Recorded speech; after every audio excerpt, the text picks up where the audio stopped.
siap berbagi untuk negeri, guru penggerak majukan pendidikan.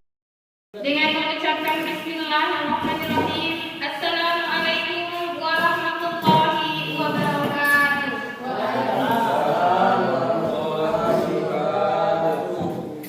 Yang terhormat Ibu Kepala Sekolah SMP Negeri 6 Tebas Selatan sekaligus CGP SMP Negeri 6 Tebas Selatan yang akan menyampaikan diseminasi budaya positif.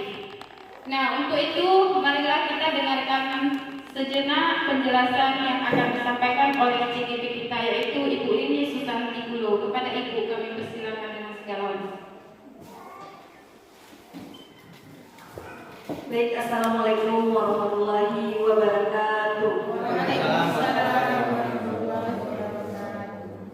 Alhamdulillahirabbil alamin, puji dan syukur marilah sama-sama kita mengucapkan kehadiran Allah Subhanahu wa taala yang telah memberikan kesehatan dan keselamatan kepada kita semua sehingga kita masih diberikan kesempatan untuk berkumpul di sekolah yang sangat kita cintai ini. Kemudian salawat menyampaikan salam tidak lupa pula kita sanjung sajikan kepada baginda Rasulullah Sallallahu Alaihi Wasallam yang telah membawa ilmu pengetahuan kepada kita sehingga dapat kita rasakan pada saat sekarang ini. Yang saya hormati Bapak Wakil Kepala Sekolah, yang saya hormati Bapak Ibu Dewan Guru dan juga Tata Usaha SMP Negeri 6 Tebas Selatan. Pada hari ini izinkanlah saya menyampaikan diseminasi tentang budaya positif sekolah. Nah, ini adalah hasil dari pembelajaran kami selaku calon guru penggerak angkatan 10 Kabupaten Semeru pada modul 1.4 mengenai budaya positif. Jadi hari ini mari kita belajar bersama mengenai sebenarnya apa itu budaya positif dan bagaimana penerapannya di sekolah. Baik Bapak Ibu, sebelum kita mulai, karena kelihatannya ini kita konsentrasi dulu, fokus dulu. Bapak Ibu boleh berdiri sebentar.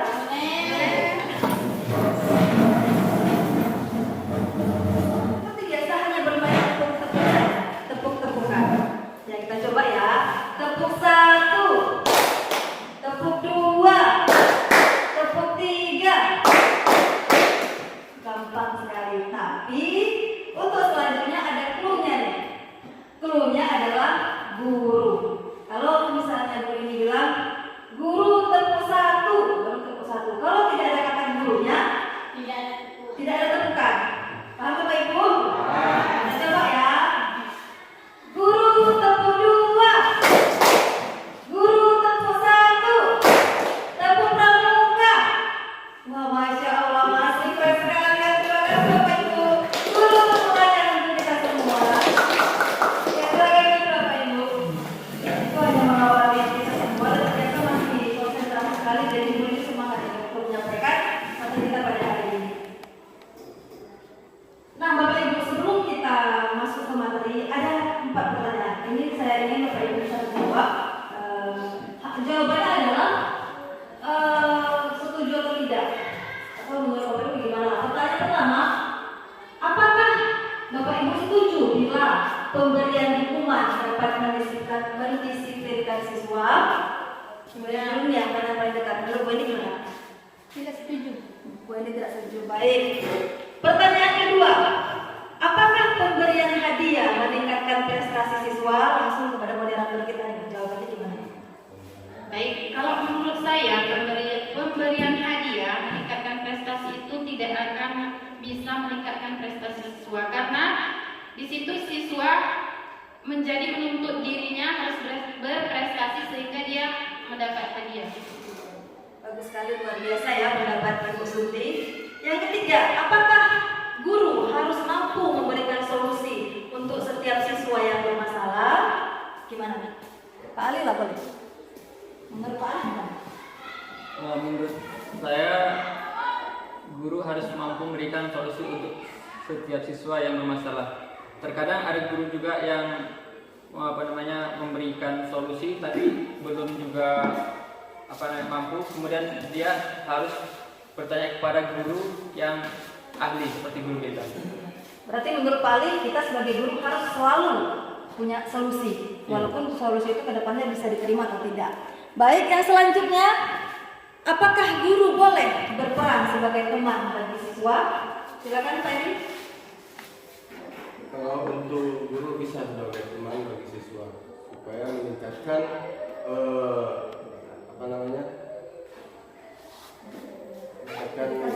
peningkatan belajarnya. Boleh, berarti kalau Pak Eri dia setuju bahwasanya kita sebagai guru berperan sebagai teman bagi siswa. Baik, sama-sama kita akan bahas selanjutnya. Nah, hari ini kan topik kita adalah budaya positif. Sebenarnya apa sih budaya positif itu? Nah, budaya positif itu adalah perwujudan dari nilai-nilai atau keyakinan universal yang diterapkan di sekolah. Artinya dia adalah sesuatu yang sudah kita yakini bersama, itu adalah hal yang bagus. Misalnya, membuang sampah pada tempatnya. Kira-kira apakah kita semua meyakini itu adalah hal yang bagus? Bagus. Ya. Dan apakah kita melakukannya? Ya. Ya. Nah, ketika itu sudah kita lakukan, maka itu sudah menjadi sebuah budaya. Dan budaya positif itu adalah budaya yang bagus, maksudnya yang kira-kira bermanfaat bagi kita. Nah, pada pertemuan kali ini ada beberapa konsep yang akan kita pelajari satu persatu. Jadi Bapak Ibu ini memang lumayan nih dituntut untuk sama-sama kita belajar bahwasanya apa-apa saja yang kita pelajari. Yang pertama adalah mengenai disiplin positif, kemudian bagaimana motivasi perilaku manusia, kemudian keyakinan kelas, kebutuhan dasar manusia, dan posisi kontrol penuh yang kemudian adalah segitiga resiko sosial. Nah, yuk bermain kepalan tangan. Nah, sebelum ini kita bermain kepalan tangan dulu. Bapak Ibu silahkan berdiri berpasangan. Tapi pasangannya harus sama jenis. Maksudnya laki-laki dengan laki-laki, perempuan dengan perempuan. Berdiri dengan tangan aja, Pak. Ya boleh begitu ya. Oh iya ya, karena pasangan jadi penonton ya. Ya, silakan berdiri berpasangan. Karena kalau misalkan konsumsi nanti ada yang marah nanti. Ya. Jadi, nah ini yang harus kita lakukan Bapak Ibu. Perhatikan, sudah ketemu pasangan masing-masing? Ya. Tugas kita adalah Anda dan teman Anda akan melakukan kegiatan cobalah buka. Anda adalah A, berarti yang A yang posisinya menggenggam tangan. Sekarang coba angkat tangannya yang mau menjadi penggenggam tangan. Yang jadi A. Nah, ya. Yang A adalah tugas Anda adalah mengepalkan salah satu tangan Anda. Nah, coba bayangkan bahwa Anda menyimpan sesuatu yang sangat berharga di dalam kepalan tangan Anda. Itu sangat berarti, sangat penting bagi Anda. Anda perlu menjaga benda tersebut sekuat tenaga karena begitu pentingnya untuk Anda. Sedangkan tugas B, berarti rekannya ini. Tugas B adalah mencoba dengan segala cara untuk membuka kepalan tangan Anda. Teman Anda B boleh membujuk ini ya, boleh membujuk, boleh menghardik, intimidasi, memarahi, menggoda, menggelitik, bahkan menawari Anda uang agar Anda bersedia membuka kepalan tangan Anda. Kita coba ya. Oke? Hah? Ya, jadi yang memegang kepalan tangan ini adalah sesuatu yang berharga. Temannya jangan kita terbuka. Sudah? Oke, kita mulai 1, 2, 3. Buka sekarang.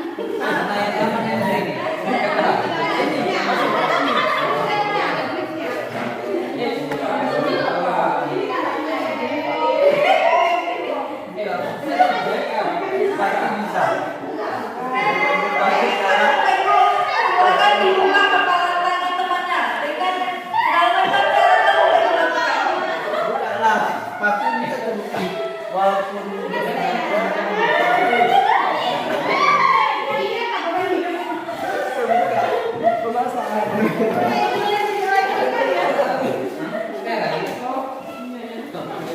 Kalau mau tahu silakan pakai cara lain itu, menawar uang. Saya sudah selesai. Nah, adakah yang berhasil membuka kepalan tangan temannya? Tidak ada. Yang berhasil. Pasangan mana? Pasangan mana? Oh ya, kalau pasangan Bayu berhasil. Pasangan Bu Yuni berhasil. Ya. Silakan kita kembali Bapak Ibu. Karena ada kuncinya. Nah, apakah kepalan terbuka?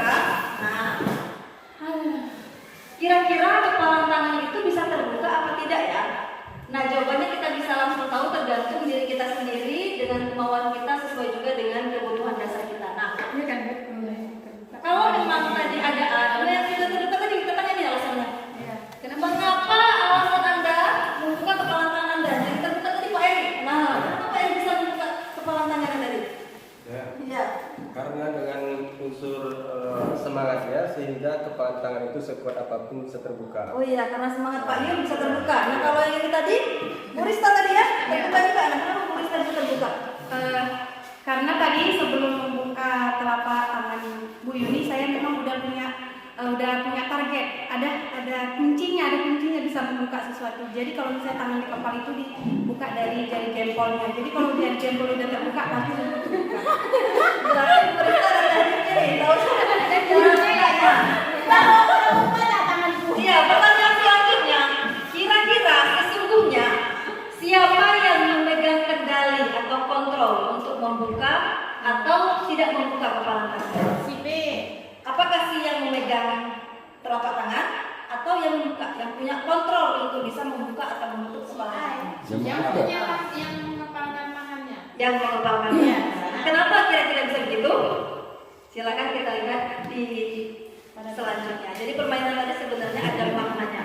Selama ini Bapak Ibu kita sebagai guru menganggap bahwasanya kita bisa mengontrol murid kita. Seperti tadi membuka telapak tangan, kita bisa mengancam mereka, memarahi mereka dengan ilusi. Nah sebenarnya apa yang kita lakukan itu namanya ilusi. Ilusi itu artinya bayang-bayang, hal-hal yang sebenarnya hanya ada di khayalan kita dan tidak benar-benar ada.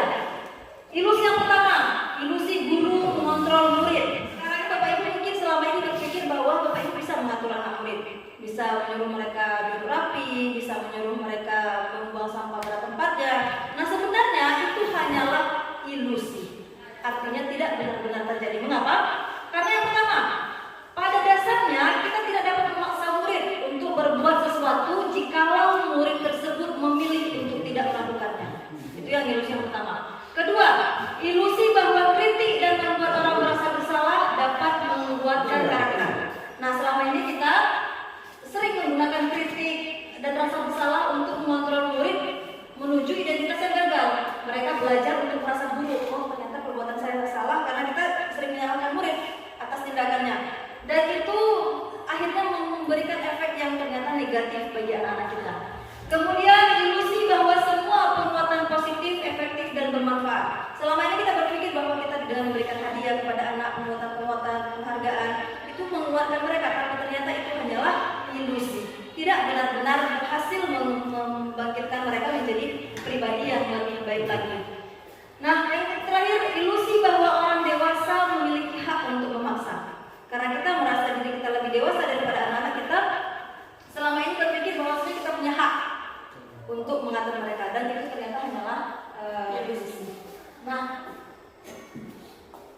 sekarang kita akan beralih ke budaya positif. Nah, kalau tadi itu kita anggap sebagai budaya negatif, kita masuk ke budaya positif. Sebenarnya mengapa kita harus belajar budaya positif? Nah, budaya positif ini sendiri adalah nilai atau keyakinan dari kebiasaan-kebiasaan sekolah yang berpihak pada peserta didik, sehingga peserta didik menjadi pribadi yang lebih bijaksana dan bertanggung jawab. Artinya segala budaya apapun, hal-hal yang kita lakukan di sekolah itu tujuannya adalah sebagai berpihak kepada anak murid. Tujuan kita adalah pengembangan murid menjadi yang lebih baik. Mengapa harus budaya positif? Suasana positif itu mendukung terlaksananya pembelajaran dan kondisi. Kalau suasananya aman, nyaman, tentram, guru-gurunya tidak marah-marah, itu akan membuat kita anak-anak merasa lebih senang untuk belajar dengan kita. Nah, salah satu langkah untuk bisa menciptakan budaya positif itu adalah dengan melaksanakan yang namanya disiplin positif. Nah, selama ini apakah kita semua sudah disiplin? Bisa dikatakan memang masih belum disiplin. Dan ketika kalaupun kita disiplin, apakah ada sebabnya? Misalnya karena takut dimarahi kepala sekolah, atau karena takut ada pengawas. Ada alasannya kan? Nah, jika itu masih kita lakukan, berarti kita masih berada pada posisi disiplin negatif. Artinya kita melakukannya karena ada hal di luar diri kita. Sedangkan disiplin positif adalah penerapan disiplin yang dapat mendorong anak agar mampu bertanggung jawab terhadap apa yang dilakukannya karena mendasari tindakan mereka pada nilai-nilai kebajikan universal. Artinya dia sudah percaya bahwasanya datang terlambat itu tidak bagus, bukan karena dimarahi gurunya, bukan karena hal lain, tapi dia terus sudah yakin bahwasanya datang tepat waktu itulah yang bagus untuk dirinya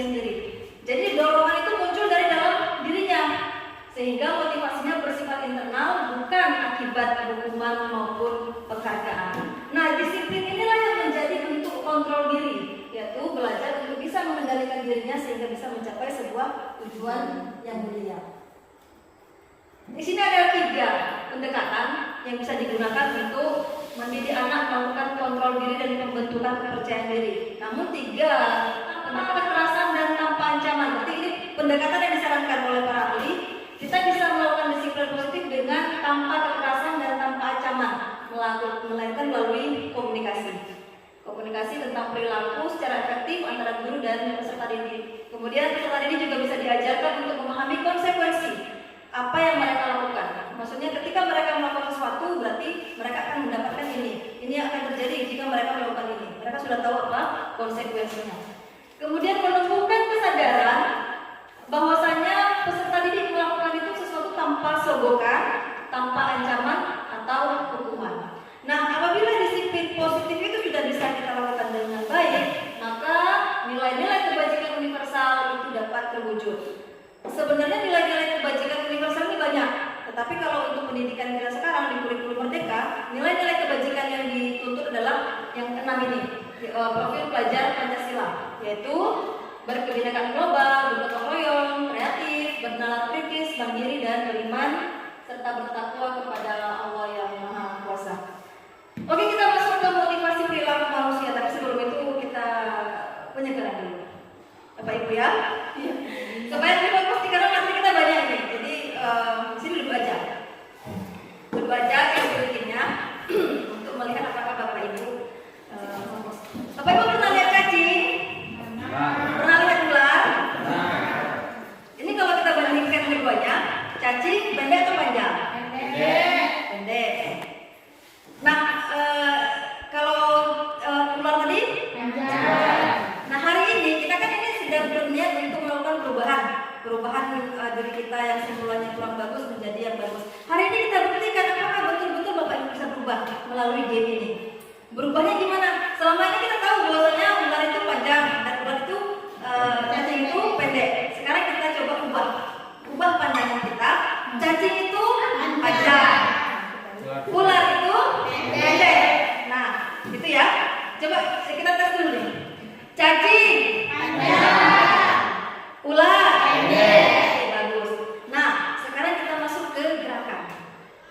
Jadi setelah ucapan juga tindakan. Kalau misalnya panjang harusnya gimana? Gini. Ya. Harusnya panjang gitu ya. Tapi ketika panjang kalian malah boleh jadi gini. Panjang.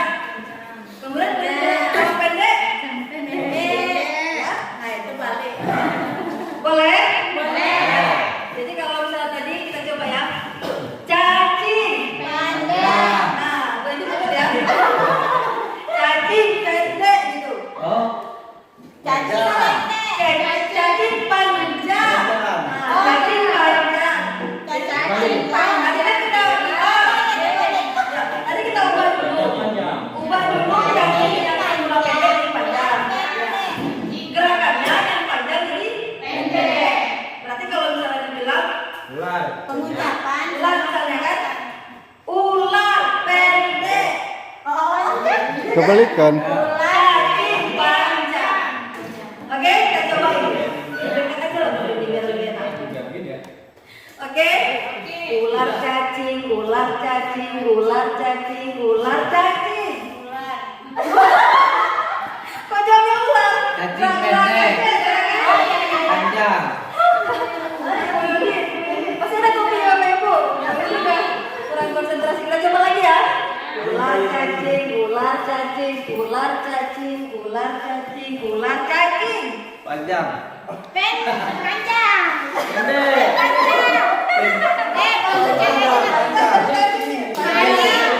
Pengucapannya panjang, ukurannya pendek. Oh, panjang. Wah, ini katanya mau berubah. Gimana caranya? Kita coba lagi ya. Pendek. Kita coba lagi. Ular cacing, ular cacing, ular cacing, ular cacing. Pendek.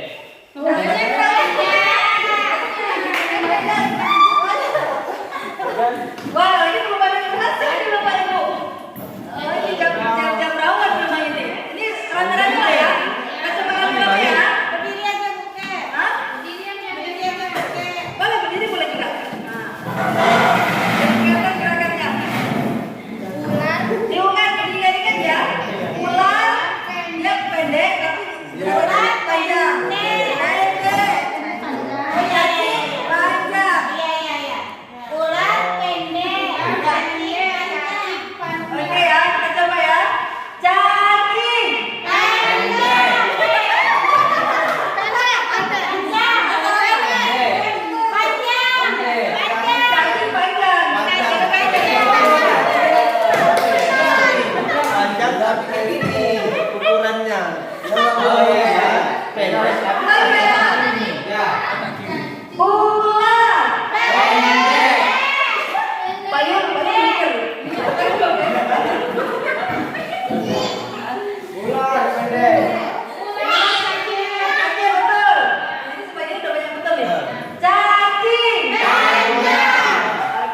Intinya kita melakukan sesuatu untuk menghindari itu, untuk menghindari ketidaknyamanan atau hukuman. Yang kedua, untuk mendapatkan imbalan atau penghargaan. Itu motivasi yang kedua. Dan motivasi yang terakhir adalah untuk menjadi orang yang kita inginkan sendiri, yang kita inginkan, dan menghargai diri sendiri dengan nilai-nilai yang kita percayai. Nah, jadi dari ketiga motivasi ini, motivasi yang pertama yaitu untuk menghindari hukuman dan juga untuk mendapatkan imbalan, itu merupakan motivasi yang munculnya dari luar. Makanya disebut motivasi eksternal. Nah, sedangkan yang motivasi terakhir yaitu untuk menjadi orang yang kita inginkan, yang mereka inginkan, dan menghargai diri sendiri dengan nilai-nilai yang kita percaya, itu adalah motivasi internal. Nah, untuk motivasi ini kita haruslah sebagai guru menghindari pemberian hukuman dan penghargaan karena tujuannya agar meminimalisir munculnya motivasi eksternal. Karena motivasi terbaik itu memang haruslah muncul dari dalam diri sendiri. Baik Bapak Ibu, kita masuk ke materi berikutnya. Hukuman, konsekuensi, dan restitusi. Nah, ketika kita menghadapi anak-anak, terkadang ketiga ini pernah kita lakukan. Tapi yang manakah yang lebih sering? Yang pertama, hukuman. Hukuman ini dia bersifat tidak terencana atau tiba-tiba. Jadi ketika anak berbuat kesalahan, kita belum tahu nih apa yang harus kita lakukan kepada dia. Jadi dia muncul secara instan tiba-tiba. Anak atau murid tidak tahu apa yang akan terjadi, dan juga dia tidak dilibatkan terhadap hukuman yang kita berikan itu. Hukuman itu bersifat satu arah, ini dari pihak guru yang memberikan, dan murid hanya menerima hukuman tanpa melalui sebuah kesepakatan atau pengarahan dari guru. Hukuman itu kan bermacam-macam, ada yang sifatnya fisik, boleh juga yang sifatnya psikis. Nah, kalau sifatnya psikis itu murid atau anak disakiti oleh suatu perbuatan, kalau yang fisik, atau yang melalui kata-kata. Yang kedua adalah konsekuensi. Ini tadi beda hukumannya. Nah, kalau konsekuensi, dia ini sudah terencana, sudah disepakati. Ketika anak melakukan kesalahan, dia sudah tahu apa yang akan didapatkannya. Begitu, itu namanya sudah ada rencananya, disebut dengan konsekuensi. Pada umumnya, pihak guru sudah mengetahui apa yang akan diterima apabila dia melakukan pelanggaran. Misalnya,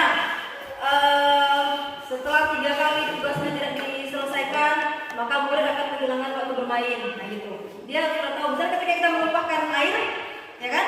Kita harus tahu apa yang kita lakukan. Kita harus mengelap meja. Itu namanya konsekuensi. Artinya guru sudah tahu apa yang harus diberikan kepada anak. Anak juga sudah tahu apa yang didapatkannya ketika melakukan sesuatu. Kita perhatikan di sini ada beberapa contoh. Kita lihat apakah ini hukuman atau konsekuensi berdasarkan yang tadi ya. Yang pertama, mencatat 100 kali di dalam buku kalimat "saya tidak akan terlambat lagi karena terlambat ke sekolah". Itu kira-kira hukuman atau konsekuensi? Hukuman. Bagus, hukuman. Yang kedua, lari mengelilingi lapangan basket 2 kali karena terlambat hadiah di sekolah. Hukuman.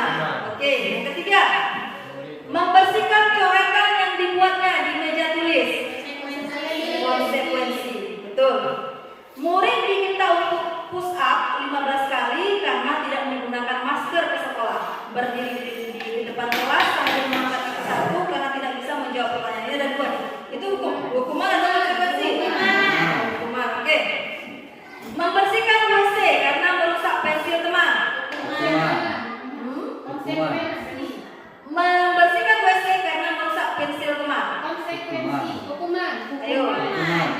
Kalau konsekuensi dia harusnya mengganti pensil teman tadi karena tidak ada kaitannya. Ini masuk ke hukuman. Yang terakhir, lari keliling lapangan karena terlambat 10 menit saat pelajaran PJOK. Ya, Pak Tommy betul, konsekuensi. Mengapa? Iya, pelajarannya PJOK dan memang dia lebih sering kerjanya itu. Jadi itu masuk ke konsekuensi. Nah, ada satu lagi yang namanya penghargaan. Penghargaan ada istilahnya di sini dihukum oleh penghargaan. Nah, Bapak Ibu yang pernah memberi penghargaan coba angkat tangannya. Ya. Sering ya. Dan guru ini juga baru sadar. Ternyata ya apa yang kita berikan itu salah. Di sini kita lihat satu ada pengaruhnya ternyata. Kita baca penghargaan efektif jika kita menginginkan seseorang itu melakukan sesuatu yang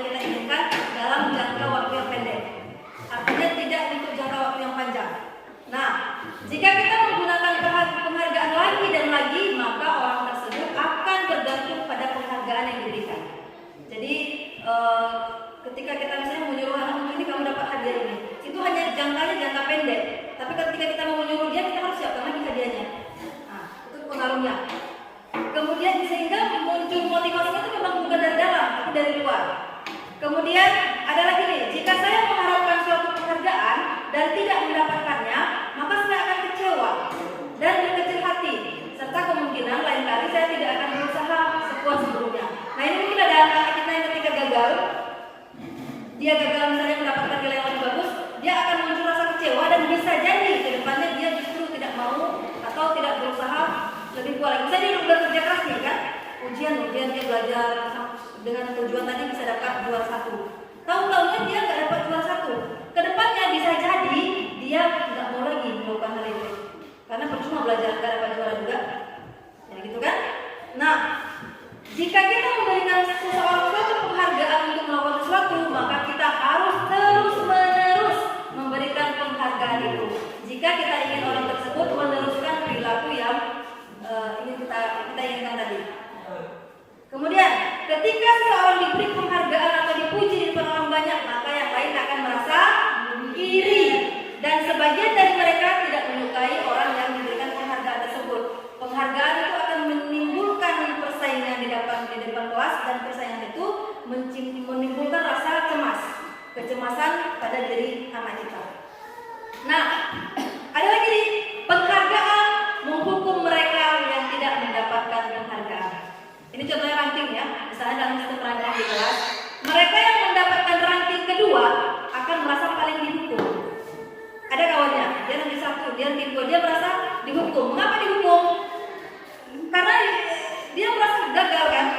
Secara tidak langsung kita menghukum dia, harusnya dia dapatnya ranking 1, tapi karena ada kawannya lebih tinggi dia jadi ranking 2 gitu. Secara tidak langsung kita sudah menghukum yang tidak dapat ranking tadi. Dia merasa sedih, dia merasa tidak seberhasil temannya, itu adalah hukuman.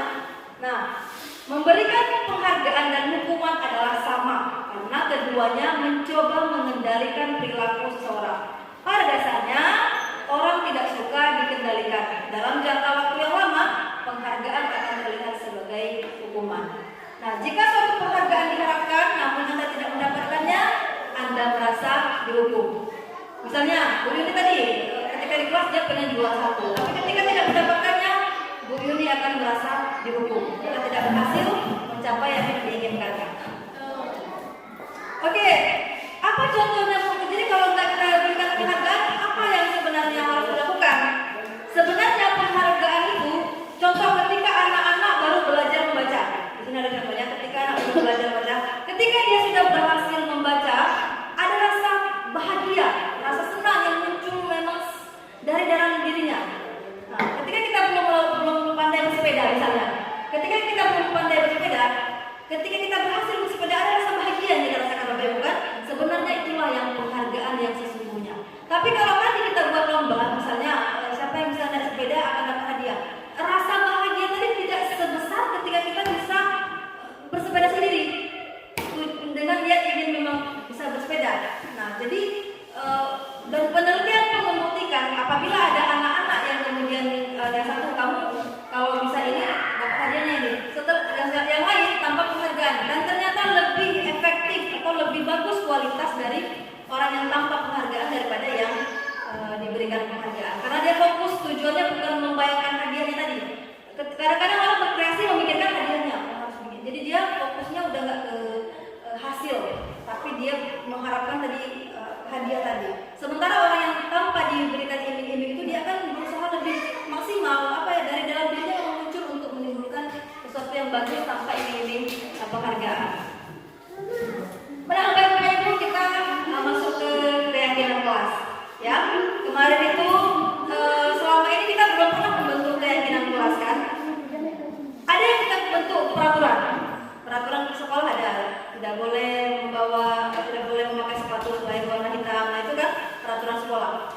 Ada lagi yang namanya salah satunya adalah keyakinan kelas. Ini salah satu cara supaya bisa membentuk disiplin positif. Mengapa keyakinan kelas? Mengapa tidak peraturan kelas saja? Nah, keyakinan kelas ini dibuat berdasarkan kesepakatan antara guru dan siswa. Jadi ketika melakukannya kita sudah kompromi dulu dengan anak-anak, pendapat mereka. Sedangkan peraturan itu biasanya kita aja yang buat ya kan? Kita buat piket. Tugasnya ini. Tanpa kita mau mendengarkan anak sebenarnya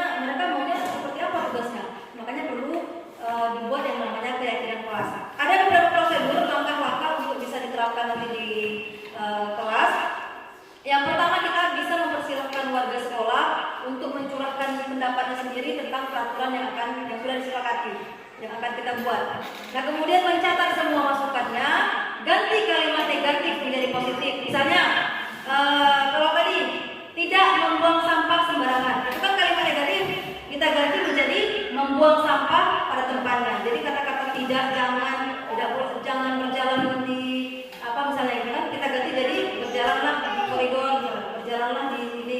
Kita ganti kalimat negatif menjadi kalimat positif. Kemudian tinjau kembali catatan pendapat tadi. Kemudian kita setujui. Ini belum kemarin itu belum sampai ke tahap ini.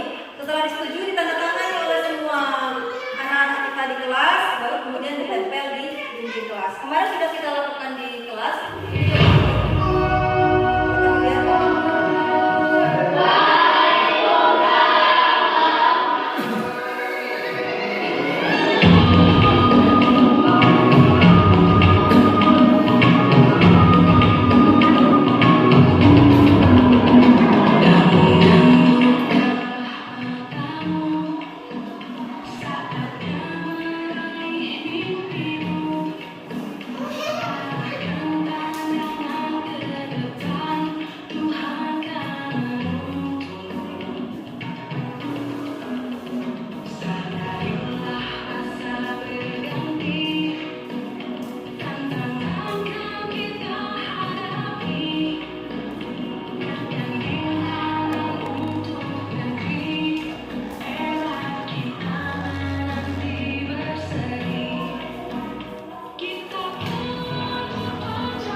Ketika itu sudah dari mereka sendiri, maka akan muncul rasa keinginan untuk melakukannya. Nah, beda kan kalau kita dipaksa, misalnya Bapak Ibu saya paksa, akan beda rasanya dengan Bapak Ibu yang ingin sendiri. Nah, jadi itu manfaat dari keyakinan kelas tadi, karena itu munculnya dari kita, jadi kita lebih mau. Karena kita ini keyakinan kelas. Karena anak lain sebenarnya paham apa yang bagus, apa yang tidak. Cuma terkadang dengan berbagai pengaruh itu mereka bisa melupakan itu. Jadi dengan ada keyakinan kelas, sudah kita sama-sama tandatangani, kita sepakati, itu mungkin bisa dilakukan di kelas. Nah, kita masuk ke kebutuhan dasar. Bapak Ibu, kita masuk ke kebutuhan dasar. Pernahkah Bapak Ibu ketika menghadapi anak-anak, mereka kan sering berbuat hal-hal yang kadang-kadang tidak kita inginkan. Sebenarnya apapun yang mereka lakukan itu ada penyebabnya. Makanya di sini menurut Dr. William Glasser ini, seluruh tindakan manusia memiliki tujuan tertentu. Artinya mereka tidak akan melakukan sesuatu kalau tanpa ada tujuannya atau karena ada sebabnya. Nah, usaha semua yang kita lakukan adalah usaha terbaik ketika kita sudah mendapatkan apa yang kita inginkan, sebetulnya saat itu kita sedang memenuhi satu atau lebih dari satu kebutuhan dasar kita. Nah, jadi manusia, kita sebagai manusia ini punya 5 kebutuhan dasar. Yang pertama, kebutuhan bertahan hidup. Nah, itu sama seperti makhluk lain, hewan, tumbuhan, dia punya yang namanya kebutuhan dasar. Artinya ketika dia butuh makan, butuh istirahat, butuh segala macam. Ketika ada anak-anak kita yang tidak terpenuhi salah satu ini, mereka akan berbuat hal-hal untuk memenuhi ini. Misalnya, ketika Bapak Ibu masuk, ada anak yang haus, ya kan? Dia keluar segala macam. Bapak Ibu terganggu, tapi sebenarnya dia sedang memenuhi kebutuhan dasar tadi, ingin minum. Nah, dia membuat hal-hal yang tidak Bapak Ibu senangi. Sebenarnya dia sedang memenuhi ini. Jadi kita harus tahu apa kebutuhan mana yang sebenarnya belum terpenuhi. Yang kedua, rasa kasih sayang dan rasa diterima. Nah, ada anak-anak yang kurang kasih sayang, dia cari perhatian sama Bapak Ibu supaya Bapak Ibu perhatikan. Karena apa? Karena ada kebutuhan dasarnya yang tidak terpenuhi mungkin di rumah. Mungkin dia kurang perhatian dari ayahnya, kurang perhatian dari ibunya, dan dia berusaha mendapatkan perhatian itu dari Bapak Ibu semua. Makanya dia berbuat hal-hal yang tidak sesuai gitu. Nah, kemudian penguasaan, kebutuhan pengakuan atas kemampuan. Anak-anak ini mereka sebenarnya ingin diakui kemampuannya. Jadi ketika ada anak yang tidak pernah diakui, tidak pernah diberikan kesempatan untuk menunjukkan kemampuannya, dia akan mencari cara. Entah dia mau membengkel apa lagi tuh yang dikerjain kalau supaya mereka mengakui, oh kamu hebat rupanya di sini ya. Nah, kadang-kadang dia membengkel itu merusak segala macam. Tapi sebenarnya dia sedang berusaha mendapatkan pengakuan dari Bapak Ibu. Kemudian kebebasan kebutuhan akan pilihan. Artinya anak-anak ini diberi waktu untuk bisa memilih. Misalnya lebih suka makan yang mana, ya apakah bisa di rumah misalnya ya, diberi pilihan untuk memilih yang ini atau yang tidak. Kadang-kadang ada anak kita di rumah itu tidak pernah kita berikan kesempatan untuk memilih. Kita semua yang mengatur. Jadi dia merasa hidup dalam selalu diatur oleh orang. Ketika di sini dia ingin berada pada posisi mengatur. Dia ingin bisa menentukan sendiri pilihannya. Makanya kadang-kadang ketika kita suruh dia nggak mau. Karena tadi dia ada kebutuhannya yang tidak terpenuhi. Nah, yang terakhir, kesenangan atau kebutuhan untuk merasa senang. Ada anak-anak yang pengen kurang hiburan. Jadi dia bosan di kelas dan main pulpen. Dia untuk mencari kesenangan main bola di dalam kelas. Nah, itu adalah salah satu contoh dari anak-anak tadi untuk mencari untuk memenuhi kebutuhan dasarnya akan kesenangan. Kadang-kadang dia menjadi temannya, ya kan? Iseng. Itu sebenarnya untuk memenuhi kebutuhan dasarnya ini. Kita lihat contoh kasus. Nah, Bapak Ibu silakan kita analisis nanti. Ibu Ambar, guru wali kelas 2 di SD Pelita Hati. Dia sedang bingung menghadapi pilah salah satu murid di kelasnya yaitu Doni. Beberapa anak di kelas 2A telah datang padanya dan mengeluhkan Doni yang sering kali meminta bekal makan siang mereka dengan paksa. Jika Anda menghadapi situasi seperti Ibu Ambar, apa yang akan Anda lakukan? Menurut Anda, kira-kira apa alasan Doni melakukan hal itu? Siapa nih Bapak Ibu yang ingin berpendapat? Bu Hendra, silakan Bu Andi. Assalamualaikum warahmatullahi wabarakatuh. Jadi mungkin si Doni ini dia ini mencari perhatian sama orang tuanya. Karena jika mungkin dengan cara yang lain teman-temannya ini kurang perhatian sama dia atau tidak terlalu perhatikan dia atau mungkin tidak mau bermain dengan dia. Nah, dengan cara dia mengambil makan siang teman-temannya dengan paksa ini supaya kawan-kawannya ini mungkin bagi dia merasa kalau misalnya kawan-kawan marah sama dia, kawan-kawan sudah mulai kesal sama dia merasa dia senang, merasa bahwa dia ada yang mau kawan sama saya walaupun mereka mengambil makan saya, mungkin dia mau aku ini berteman sama dia seperti itu. Oke, itu menurut Bu Hendri. Bapak Ibu ada yang lain yang kira-kira mendapat berbeda? Bu Desi misalnya, Bu Desi apa? Pak Ali boleh kan? Silakan Pak Ali. Assalamualaikum warahmatullahi wabarakatuh. Waalaikumsalam warahmatullahi wabarakatuh. Jadi menurut saya Doni melakukan itu karena dia itu kekurangan salah satu yaitu kebutuhan yaitu lapar dan kurang makan. Jadi kita harus menyuruh dia untuk membawa bekal makanan dari rumah agar ketika ketika belajar dia tidak lagi mengeluh seperti kelaparan atau meminta makan kepada teman-teman. Baik, berarti menurut Pak Ali dari 5 kebutuhan dasar tadi kan ada 5 kan? Iya. Butuh kebutuhan dasar, kasih sayang, pengakuan, kebebasan, dan lain-lain. Menurut Pak Ali berarti dia mencari yang kebutuhan pertama, yaitu akan kebutuhan dasar. Nah, menurut Bapak Ibu gimana? Bapak Ibu setuju dengan pendapat Pak Ali? Kalau menurut Bu Hendy tadi dia kurang kasih sayang, kurang perhatian. Kira-kira mana yang lebih dominan ini? Kita lihat kasusnya lagi ya. Doni seringkali meminta bekal makan siang mereka dengan paksa. Berarti kalau dia minta bekal makan siang karena apa? Karena lapar. Lapar itu adalah kebutuhan dasar. Seandainya dia sudah punya makan sendiri, tapi dia tetap mengganggu kawannya, maka dia tadi seperti dijawab oleh Bu Hendy, kurang kasih sayang. Tapi kalau memang dia belum makan, berarti dia membutuhkan yang nomor 1 yang seperti dijawab Pak Ali. Dia memenuhi kebutuhan dasarnya. Jadi Bapak Ibu ketika menghadapi siswa yang dengan berbagai macam kendala, Bapak Ibu harus mencari tahu dulu yang mana yang belum terpenuhi ini. Supaya kan kalau sudah tahu apa penyebabnya, kita bisa cari obatnya, ya kan? Kalau kayak si apa tadi Joni tadi lapar, berarti kita sudah punya solusi. Apa yang harus dilakukan?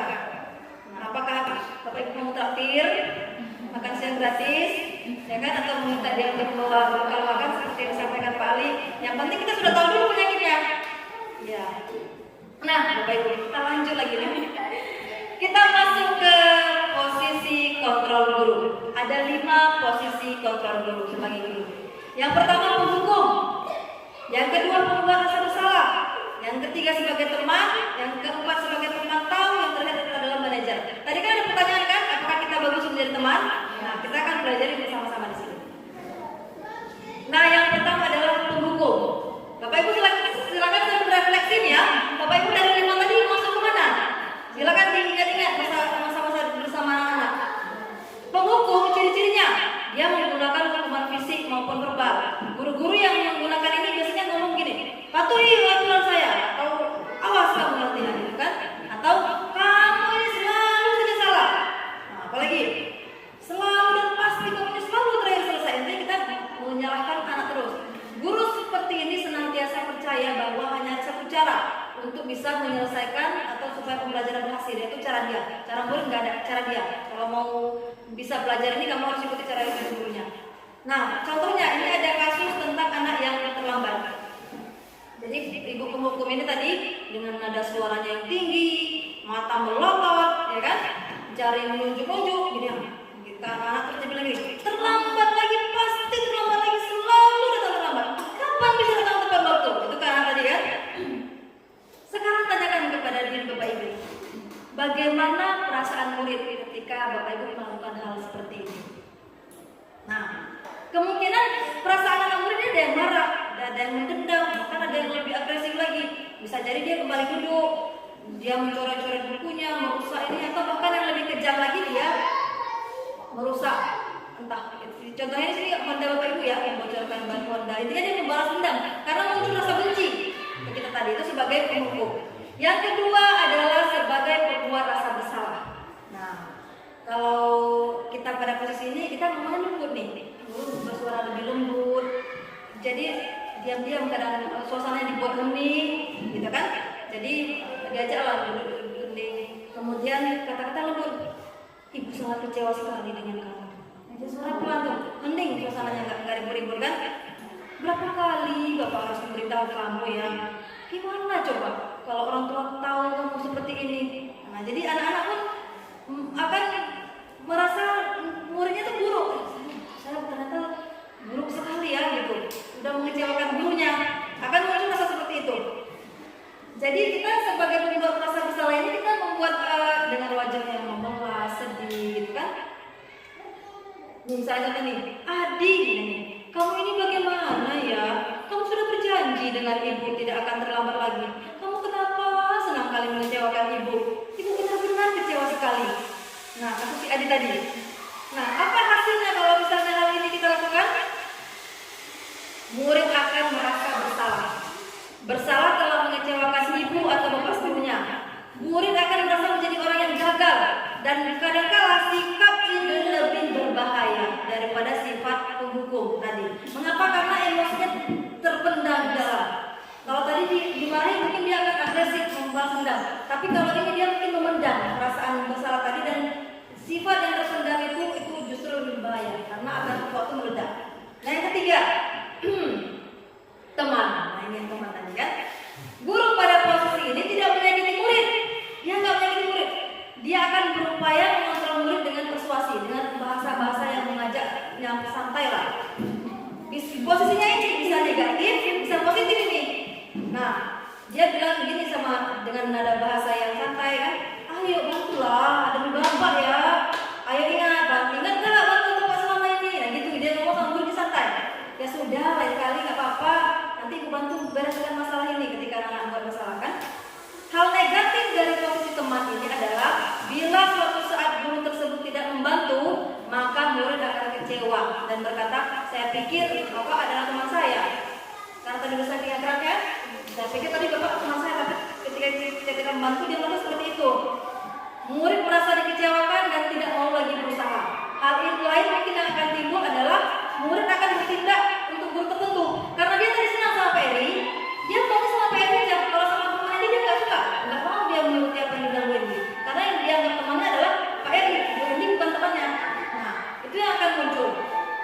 Contohnya bagaimana? Nih, kalau kita jadi sebagai teman, ada sama kita ramah, akrab, kadang-kadang sampai merangkul-rangkul gini kan sama teman-teman sama anak kita.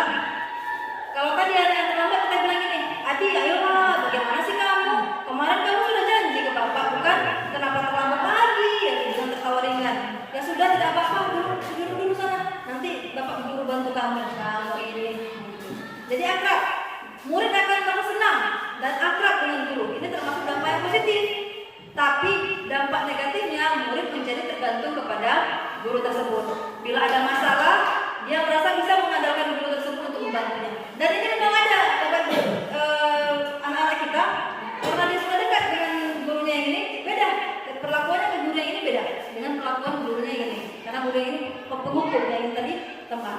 Nah itu adalah posisi kontrol guru. Tapi dia dibanding penghukum masih jauh lebih bagus teman. Yang terakhir, yang keempat, pemantau. Pada saat ini kita mengawasi nih. Pada saat kita mengawasi, kita bertanggung jawab atas perilaku orang-orang yang kita awasi dengan menggunakan sanksi atau konsekuensi. Nah, kalau anak buat salah kita tanya, peraturannya apa? Nah gitu. Ini Bu Sunti sering ya Pak. Peraturannya apa? Apa yang sudah kamu lakukan? Sanksi atau konsekuensinya apa? Gitu kan? Nah, seorang pemantau sangat mengandalkan perhitungan. Catatan anak ini, kamu udah terlambat sekian kali. Ada catatannya. Dia posisi pemantau seperti itu.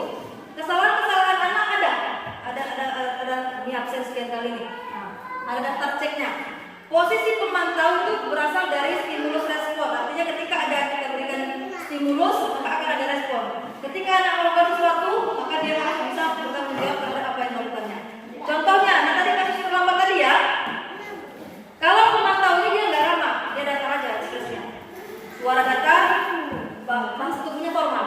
Nah, Adi, tahukah kamu jam berapa kita memulai? Tahu Pak, kamu terlambat 15 menit. Apakah kamu sudah mengerti konsekuensi yang harus dilakukan bila kamu terlambat? Paham Pak, saya harus tinggal di kelas pada jam istirahat nanti dan mengerjakan tugas ketertinggalan sana. Saya, ya benar, nanti pada saat jam istirahat kamu harus tinggal di kelas untuk menyelesaikan tugas yang tertinggal tadi. Saya tunggu. Nah, bagaimana perasaan murid? Kalau murid mengalami konsekuensi seperti itu, yang harus dijalankan apabila telah melanggar satu peraturan sekolah, guru tidak menunjukkan rasa emosi yang berlebihan. Dia tidak marah, tidak juga membawa rasa bersalah, anak murid tetap nyaman, kemudian tapi dia murid tetap dibuat tidak nyaman. Artinya gini, kalau hukuman tadi itu murid akan dibuat tidak nyaman, jangka waktunya itu lama, panjang. Misalnya kalau tadi disuruh dimarah-marahin tadi, murid akan merasakan dendam lama perasaannya. Kalau konsekuensi, dia murid tetap tidak nyaman, tapi jangka waktunya pendek. Misalnya kalau tadi disuruh ketika terlambat, berarti harus di kelas selama sekian menit. Perasaan tidak nyamannya hanya sampai di situ aja. Tapi kalau tadi dimarahi, itu berlarut-larut. Kadang-kadang sampai berbulan-bulan tetap ada muncul rasa dendamnya sama guru yang tadi. Nah, dari semua tadi, inilah posisi yang paling bagus, yaitu sebagai manajer. Manajer ini adalah posisi di mana guru berbuat sesuatu bersama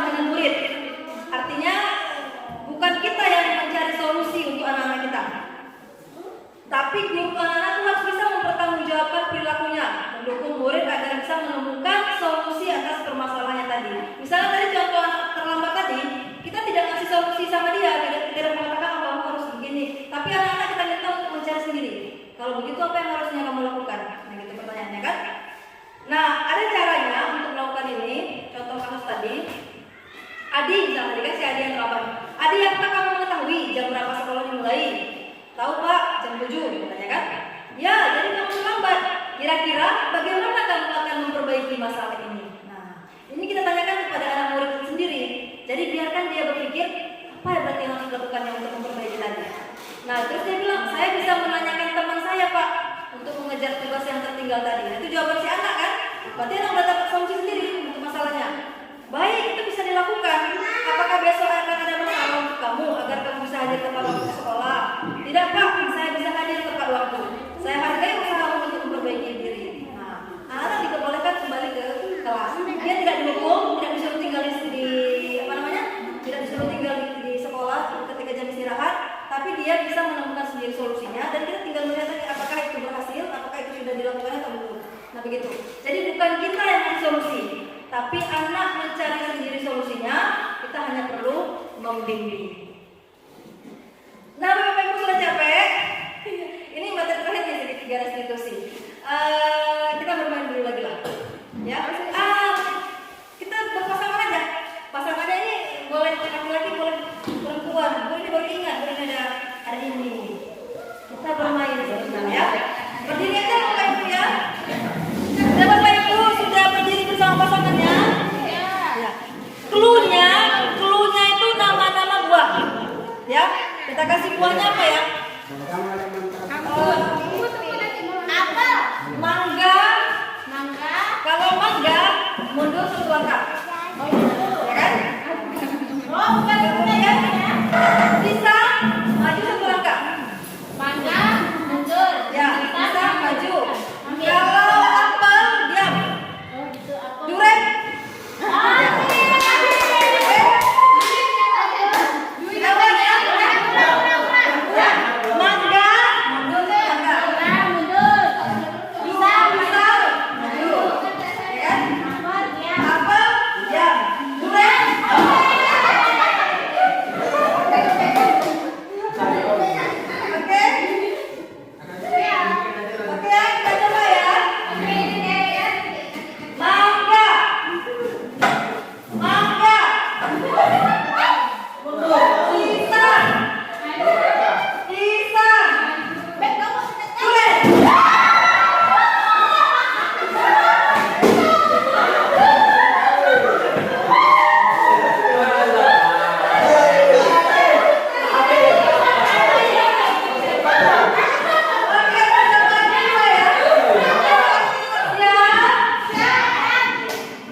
Ya.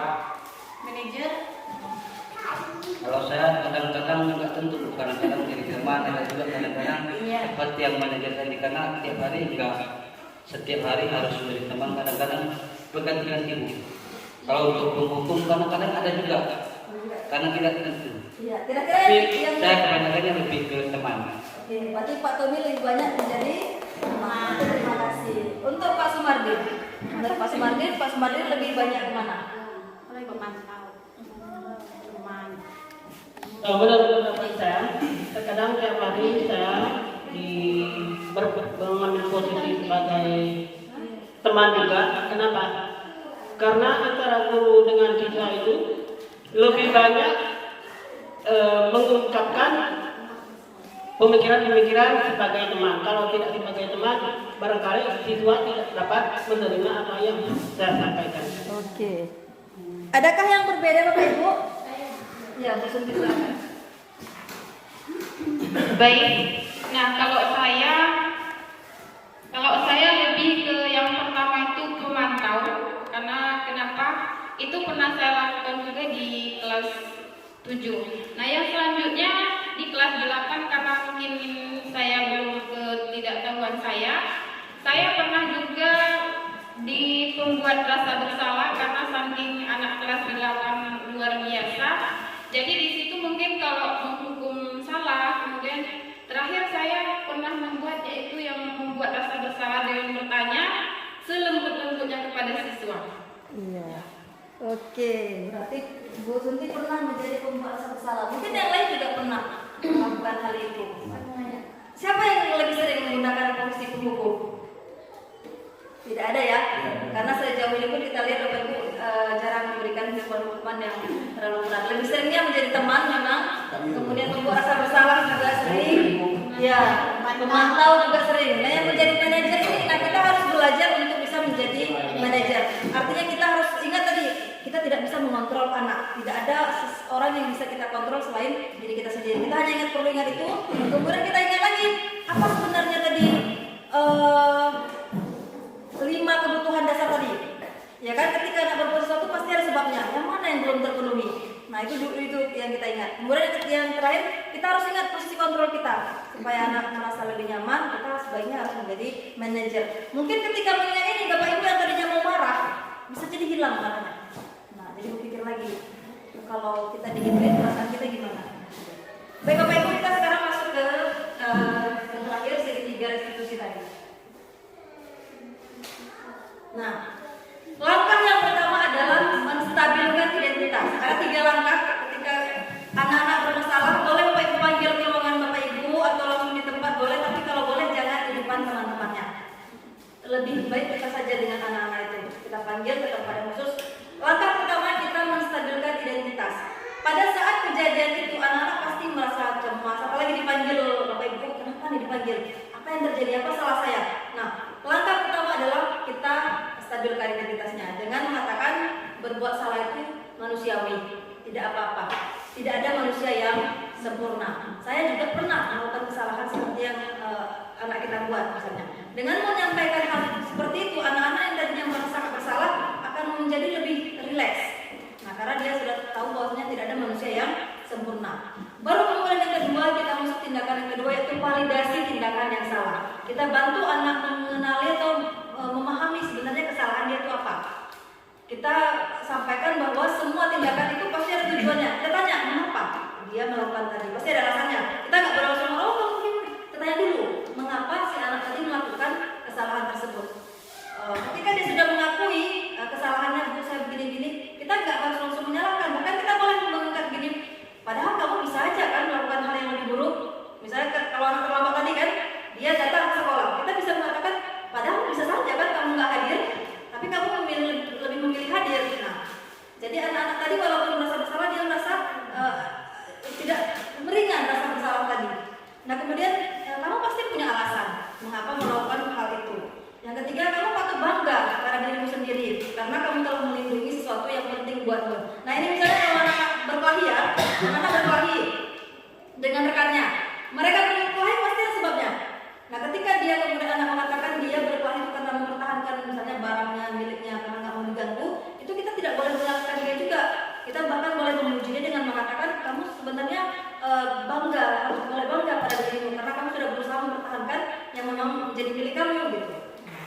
Kemudian kamu boleh mempertahankan sikap itu, tapi kamu harus menambahkan sikap yang baru. Nah, kalau misalnya tadi dia sudah punya sikap salah tadi dan dia memang merasa itu yang benar, boleh kamu pertahankan, tapi kamu harus menambah sikap yang baru, misalnya dengan sikap apa yang bagus begitu. Nah, kita sama-sama berikan tindakan, karena tadi tawaran. Tindakan terakhir adalah menanyakan keyakinan. Nah, keyakinan ini adalah keyakinan kelas yang sudah kita susun. Anak-anak kan sudah ditanyakan pendapatnya tadi, keyakinan mereka sudah punya keyakinan kelas masing-masing. Nah, ketika sudah selesai tadi kita stabilkan identitasnya, sudah kita validasi kesalahannya, kita terakhirnya menanyakan keyakinan. Apa yang kamu percayai? Apakah tindakan kamu ini menurut kamu benar? Apakah kamu percaya tindakan itu baik? Nah, gitu. Kemudian apakah ini sesuai dengan keyakinan kelas? Biasanya anak-anak tuh langsung tahu, tidak sesuai bu, harusnya saya begini. Nah, karena mereka sudah tahu apa yang bagus. Nah,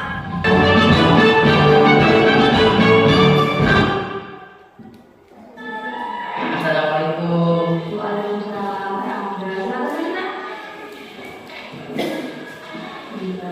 Anda tahu kenapa Anda dibuat pertemuan Ibu? Tahu Bu, karena saya terlambat datang ke sekolah. Iya. Kamu tahu beberapa dari masuk mana? Tahu Bu, beberapa. Sekarang sudah 8:15. Berarti Anda terlambat 15 menit. Ya Bu. Kenapa Anda bisa terlambat ini? Tadi pagi saya terlambat bangun Bu. Jadi bagi terlambat bangun. Karena kan biasa itu kalau terlambat bangun pasti terlambat juga di sekolah.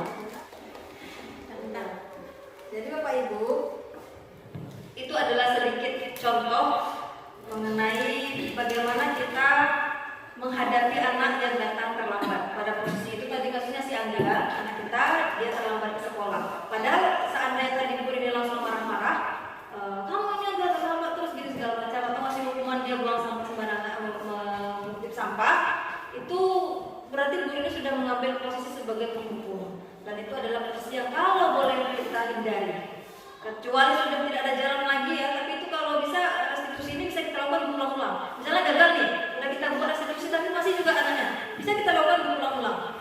Dan kalau sudah diulang-ulang, bahkan batu yang keras pun ketika sudah ditimpa oleh hujan, maka lama-lamaan akan lembek juga, akan pecah juga. Nah Bapak Ibu, sebelum kita menutup pertemuan kita pada hari ini, masih kembali ke pertanyaan tadi.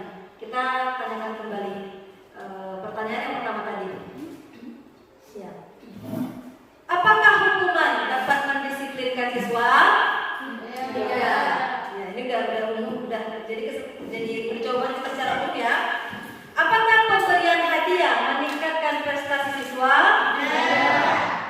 Apakah guru harus mampu memberikan solusi untuk setiap siswa yang bermasalah? Ya atau tidak? Siapakah yang harus memberikan solusi? Apakah kita atau anak sendiri yang memberikan solusi? Berarti guru tidak harus memberikan solusi. Ya, kita hanya menuntun anak untuk bisa menemukan solusi. Baik, kita sepakat Bapak Ibu ya.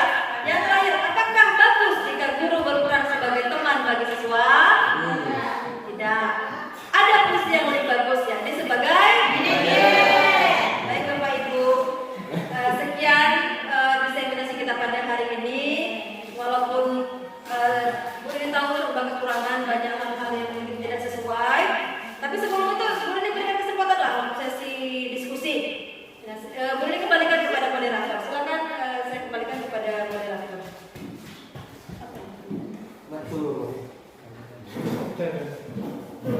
Baik, terima kasih kami ucapkan kepada Ibu CGP kita.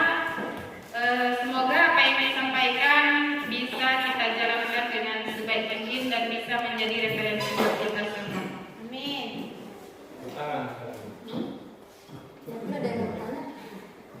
Nah, dari penjelasan yang disampaikan oleh CGP kita, apakah ada yang ingin bertanya? Saya mau bertanya. Baik. Nah, ini di sini ada Bapak Peri Himawan. Silakan Bapak. Jangan tuh.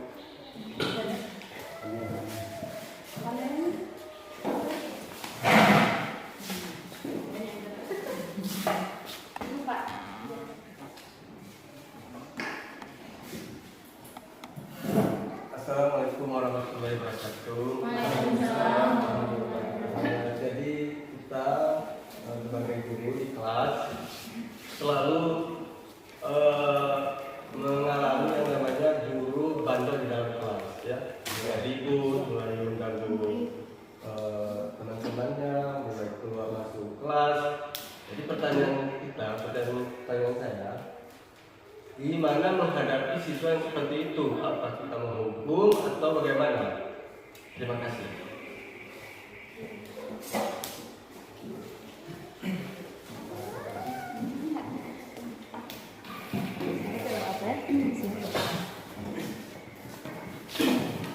Baik, Bapak Ibu, tadi ada pertanyaan dari Pak Erin mengenai bagaimana sikap kita sebagai guru jika menghadapi anak yang bandel di dalam kelas ketika kita sedang mengajar, dia keluar masuk dan segala macam. Adakah Bapak Ibu yang bersedia menjawabnya? Sebelum Bu ini menyampaikan, mungkin ada pendapat. Ada? Jawab walaupun sedikit pertanyaan dari Pak Eri, bagaimana caranya mengatasi siswa misalnya ada yang bandel di dalam kelas. Tadi berdasarkan pemaparan Buket tadi kan dari sebelumnya sudah dibuat yang namanya keyakinan kelas. Jadi setiap keyakinan kelas dibuat berarti sudah memang tertanam dari dalam diri siswa masing-masing. Jadi ketika siswa itu melakukan kesalahan, kita tanyakan kembali kenapa dia bisa bermasalah atau di kelas, padahal sudah membuat keyakinan di kelasnya. Apakah dia mau mengikuti keyakinan yang dia buat sendiri tadi, atau ada hal lain yang bisa dapat merubahnya? Kita harus berujuk kepada keyakinan kelasnya. Kita kasih tepuk salut ya. Tepuk salut ya, tepuk salut. Jempol, salut. Gitu ya. Kita kasih tepuk salut ya. 1, 2, 3 tepuk salut. Jempol, salut.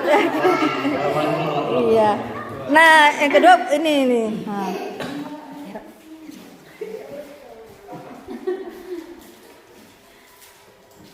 Assalamualaikum warahmatullahi wabarakatuh.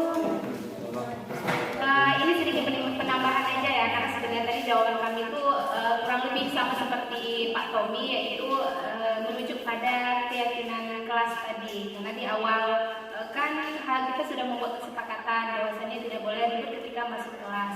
Nah, jika memang masih ada juga siswa mungkin yang melanggar keyakinan kelas tersebut, ya sudah, berarti kita harus mengambil tindakan yang lain, yaitu berupa entahkah pas memulai pelajaran kita pancing mereka dengan sebuah kode, atau misalnya dengan permainan, atau dengan pertanyaan-pertanyaan yang mungkin mudah dijawab sama anak-anak. Apakah itu pertanyaannya misalnya ketika dia berjalan dari rumah ke sekolah, apa yang dia lihat, atau ada kejadian apa yang dialami, atau pernah dia menyapa siapa di jalan ketika dia datang ke sekolah, seperti itu Bapak Ibu. Nah, kalau misalnya masih ada juga yang masih ribut-ribut, ya sudah, berarti kita fokuskan ke dia aja dulu yang paling ribut ini tadi. Kita kasih pertanyaan ke dia dulu, saya kenapa ribut, kan kita sedang memulai pelajaran, jadi tidak boleh ribut.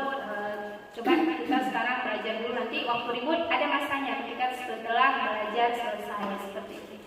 Oke, berarti menurut Bu Hendy ini mengembalikan konsentrasi. Kita kasih tepuk salut dulu. Tepuk salut. Jempol, salut. Ya, sebentar, masih ada pendapat dari Pak Rul.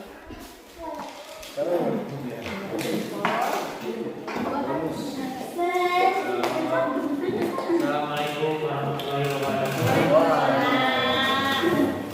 Saya akan menambahkan pertanyaan dari Pak Edi bahwa kenapa siswa itu selalu ribut dalam kelas. Yang pertama menurut saya yaitu bisa kita pandang dari kelasnya dulu ya. Sebelum kita masuk memang mereka agak ribut gitu. Jadi sesudah kita masuk di kelas, yaitu kita jangan duduk diam ataupun menjelaskan, tapi evaluasi kelas dulu, kita kontrol siswa dulu. Artinya kita melihat kerapian. Pertama misalnya kita ya berbaris ataupun berdiri, beri salam. Setelah itu baru kita berdiri baru kerapian. Mereka ini, siswa ini pada fokus pada belajar akhirnya. Kenapa? Mereka pertama tadi udah salam, udah berdoa apalagi. Nah, jadi siswa ini dia apalagi kita misalnya kita mengontrol mereka ya, mengelilingi mereka, melihat apa baju tidak rapi ataupun sepatu ataupun bagaimana keadaan siswa ini, harus mengontrol. Jadi itulah makanya siswa itu kita dengan siswa perlu penting sekali dalam mengevaluasi, melihat, mengontrol mereka ini sehingga kita belajar mengajar aman dengan tentram gitu. Terima kasih Pak Rul, kita kasih tepuk tangan juga. Tepuk tangan.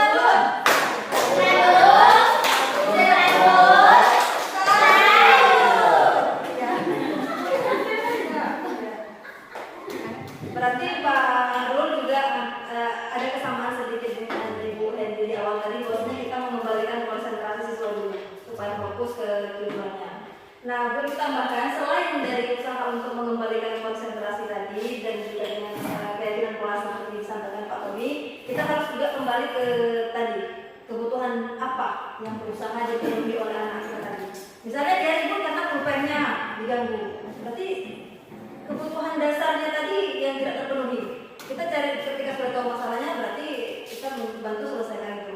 Dia sibuk mau ke kamar kecil, kita nggak izinkan dia ke sana. Itu berarti kebutuhan dasarnya juga belum terpenuhi. Caranya gimana? Kita berikan izin dia untuk pergi ke sana. Jadi kita cari tahu dulu apa sebabnya, dan kalau memang terlalu parah, lebih bagus kita ajak ke tempat khusus di luar sebagian pelajaran itu untuk kita lakukan segitiga restitusi tadi. Baik Bapak Ibu, boleh seperti itu? Boleh. Nah, sebelum Bu Rini tutup pertemuan kita pada hari ini, Bu Rini mau menanyakan dulu bagaimana perasaan Bapak Ibu. Tapi kalau jawabannya hanyalah dengan anggukan dan tidak. Kalau Bapak jawabnya iya, berarti Bapak harus berani. Atau pakai kata-kata boleh juga? Tidak. Apakah kalau misalnya bilangnya itu kalau iya ya, kalau misalnya Bu ini cantik, kan bilang iya tapi tidak gitu misalnya. Ya. Kalau misalnya kalian dapat jawabnya tidak, sebenarnya jawabannya tidak, tapi Bapak bilang iya. Paham? Kita coba ya. Oke. Apakah Bapak Ibu senang dengan kesenian kita pada hari ini?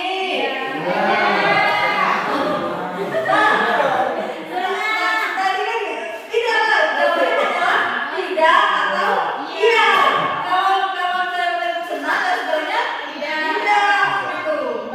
Ya, boleh ya? Kita coba ya. Kita ulang. Apakah Bapak Ibu senang dengan pertemuan kita pada hari ini? Tidak senang, sedih waktu ini. Oke, apakah Bapak Ibu ini segera berakhir? Iya.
Tidak.